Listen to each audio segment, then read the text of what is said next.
Hey everyone, back for round 3 here, and the sounds fairly good.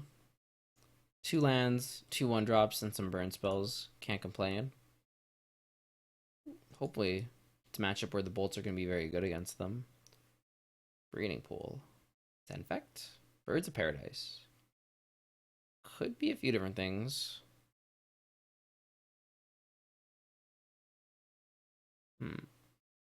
I usually agree with the train of thought where you're supposed to bolt the bird, stop our opponent's mana growth. Next turn we can play 2/1 drops, or we can play a 1 drop plus a bolt. I think that's pretty reasonable. Sylvan Carotid. Okay.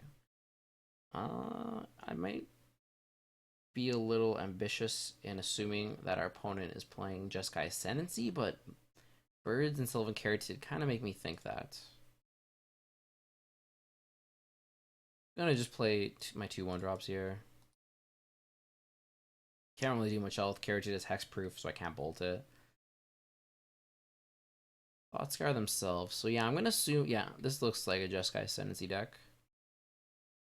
Game 1, we don't have too many ways to break up them comboing off. We just have to hope to kill them before they do. Maybe if we attack, they will Sylvan Carotid block Curdape, and Tarkus Command will kill it. That can be very good at reducing their mana dorks from board, but they do have a Fate Stitcher, which they can always unearth to use as like their mana source to go off with Jeskai Ascendancy.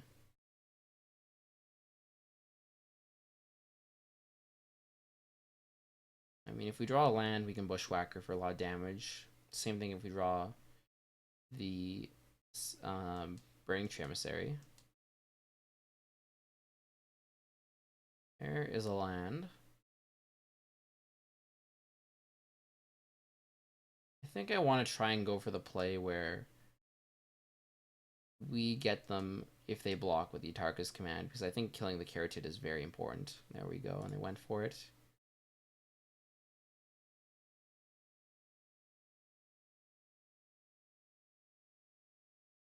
Okay, sure, just drawing themselves a card. They're still going to lose that. And now I believe we're setting up to kill them next turn, and they're going to need to go off this turn through their Fate Stitcher, but they do need to find a red source of mana to play the Ascendancy. So they're going to need to do, like, play a red source, unearth Fate Stitcher, untap, play an Ascendancy, and then Gitaxian Probe to go off. No, they're playing a Hierarch. Okay, so they're not going off this turn. And, well, maybe we can't kill them if they're going to have blockers. That's kind of annoying.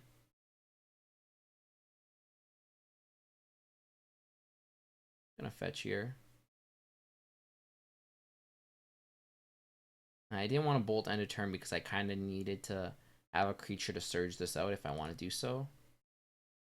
What I'm going to do here is get my Dried Arbor. Going to bolt. Put them to 7. They go block, block. 1, 2, 3, 4. Guess they're not all dead.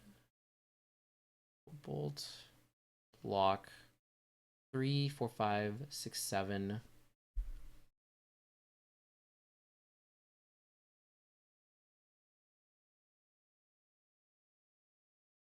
I think I want to bolt their creature then. You have a lot of mana dorks. I was just thinking if bolting their creature, bolting their face will matter, but it won't. They do have to block here though. This is 11 damage coming through. So they're all the way down to 3. And they're definitely dead next turn. If they don't combo off now. And they can't even fetch land for a red source if they need to. They would have to have the red source in their hand, like a fetch land, but they've already milled a Stomping Ground, so they're actually on very few outs to be able to try to go off this turn. Wow. Having to use the Gitaxian Probe aggressively there.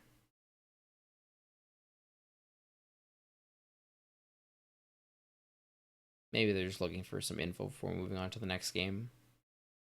Okay, there's game 1. So luckily they just didn't have the combo, or they couldn't find the colored source for it. Did not really expect to play against Jeskai Ascendancy when I put this deck together. I'm gonna bring in Revelries. Of course, they deal with the Ascendancy. Going to bring in Electrickery. Deals with a lot of their dorks, I believe. Deals with Bird and Hierarch.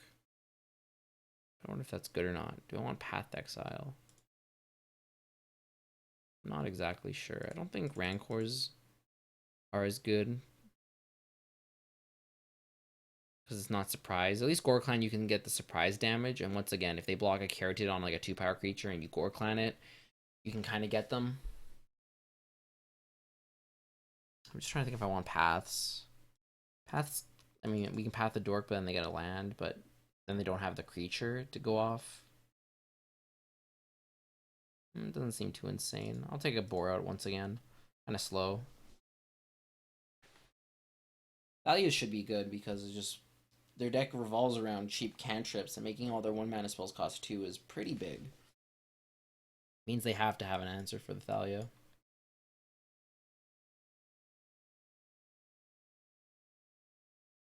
This is one of the matchups where our life total doesn't really matter, which is nice. So, gonna be fetching fairly aggressively here.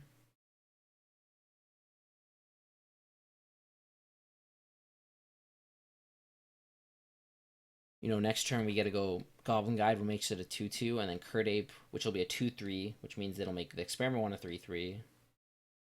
And then turn 3 we could go like Bolt Bushwhacker. And it might even be lethal on turn 3.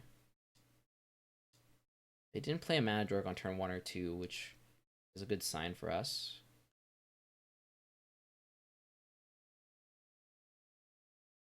I'll get Sacred Foundry. Go Goblin Guide. Curd Ape. I want to do this before combat because of Experiment 1. And get him for 5. They're all the way down to 14. Assuming this goes through. They could have Path, I guess. Yeah, they don't. They drew draw land, but, you know, that is part of the cost of playing Goblin Guide. Down to 13. Okay, so next turn we have 7 power on board. 8, 9, 10, 11, 12. 15 damage. Seems not bad. Like, once again, we're just putting so much pressure on them. Even though they're a fairly quick combo deck, they have to go off turn 3 or they're dead. Like, this is a turn 3 killer threatening, which is pretty good in Modern.